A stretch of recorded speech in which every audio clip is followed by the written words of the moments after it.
Welcome. Russia targeted Ukraine with around the record of 728 drones overnight. This is the hours after the US President Donald Trump pledged to send more defensive weapons to Kyiv and aimed unusual sharp criticism at Russian President Vladimir Putin.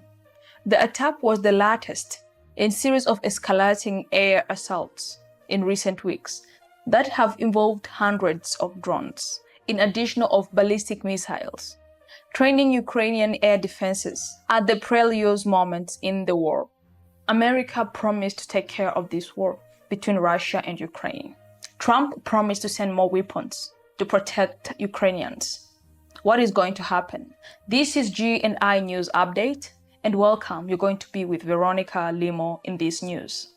President Vladimir Zelensky, who will meet U.S. envoy Katie Kellogg in Rome on Wednesday, said the strike showed that there is a need for beating sanctions on the source of income of Russia used to finance the war, including those who buy Russian oil.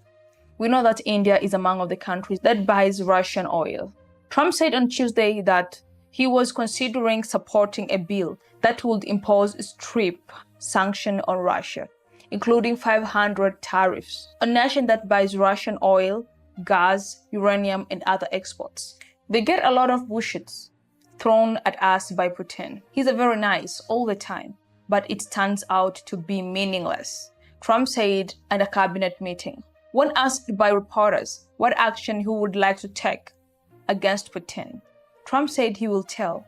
He wants to have a little surprise. Separately, Europe is working a new sanction package against Moscow. Trump, who returned to power this year, promising a swift end of the war between Ukraine and Russia, conciliator turned toward the Moscow in departure from the Biden administration's touch support for Kyiv. But initial rounds of talks between Russia and Ukraine to end the Kremlin's February 2022 invasion have so far borne little fruit, with Moscow yet to accept unconditional ceasefire proposed by Trump and accepted by Kyiv.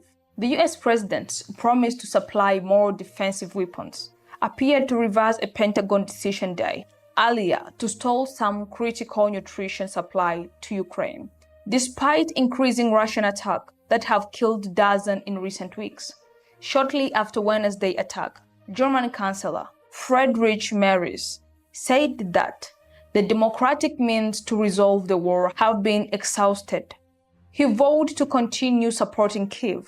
Following Trump's new promise, Zelensky said on Tuesday he had ordered an expansion of contract with the United States to resume critical deliveries to military supplies, primarily air defense, but also there is Poland scrambles jets. Residents of Kyiv and other major cities spent the night in air raid shelter, including metro stations. Part of Russia's overnight strike was aimed at the western region close to NATO member Poland. The northern city of Lusk, some 200 kilometers, that's 125 miles, from Poland, was the main target. Zelensky said, listing 10 other provinces across Ukraine where damage was also reported. Polish and Allied aircraft were activated to ensure air safety. Poland's military said in Latvian buildings were damaged, but no deaths or injuries reported, in what amounted to the biggest airstrike of the war on the city of 200,000 people. Regional authorities said it. A storage facility of local enterprises and some parking structures were blazed, said the city's mayor, Ihor Polischuk. Governor of Volyn region, that includes Lutsk, said 50 Russian drones and 5 missiles were in the region's airspace tonight.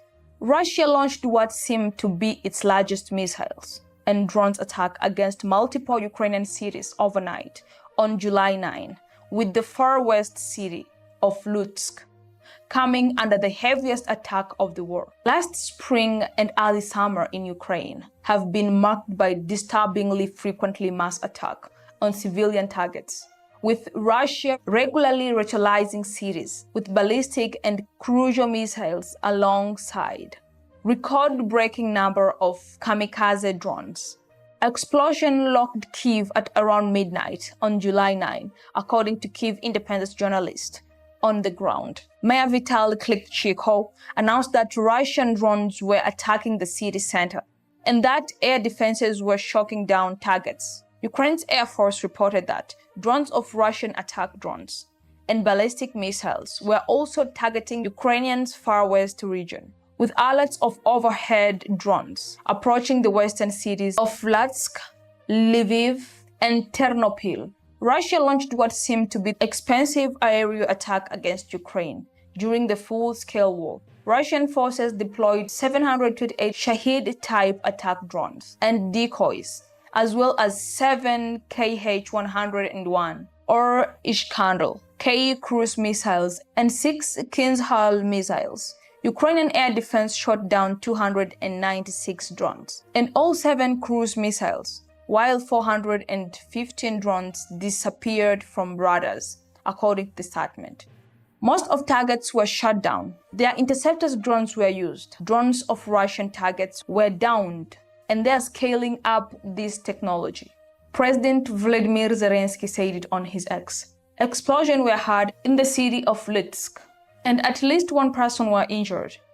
Aimed the attack, with a woman sustaining a chest fracture in the city of Blavary in Kyiv Oblast. That was reported by the regional military administration. Ukraine's Air Force warned late on July 8 that Russia had launched MiG-31 aircraft from the Sabaslayka airfield in Ninzi, putting the entire country under an hour-long active missiles threat.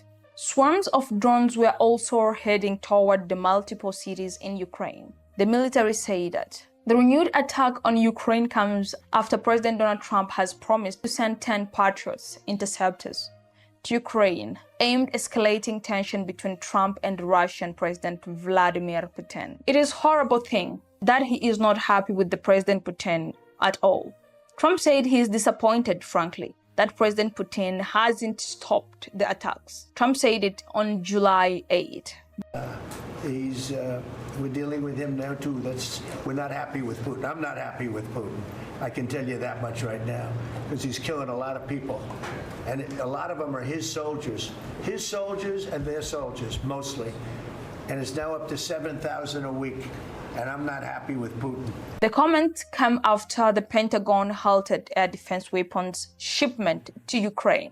Zelensky stressed that the heaviest Russian attack of the war comes precisely at a time when so many efforts have been made to achieve peace, to establish a ceasefire. This is yet another proof of the need of sanctions. Their partners who have to apply pressure in any way will force Russia to think about ending the war, not launching new strikes and attacks. Russia and Ukraine used to be friends, but everything turned upside down when Ukraine wanted to join NATO. This is where the war began. And also right now, Russia is fighting Ukraine and seems to get all cards. Russia seemed to be the winner in this war because Russia have nothing to lose. He got power, he got weapons. Ukraine is looking for help from powerful countries like UK and US. For more updates of this war, please don't forget to subscribe, like, share, and comment. This is G&I News Update, and I remain Veronica Limo.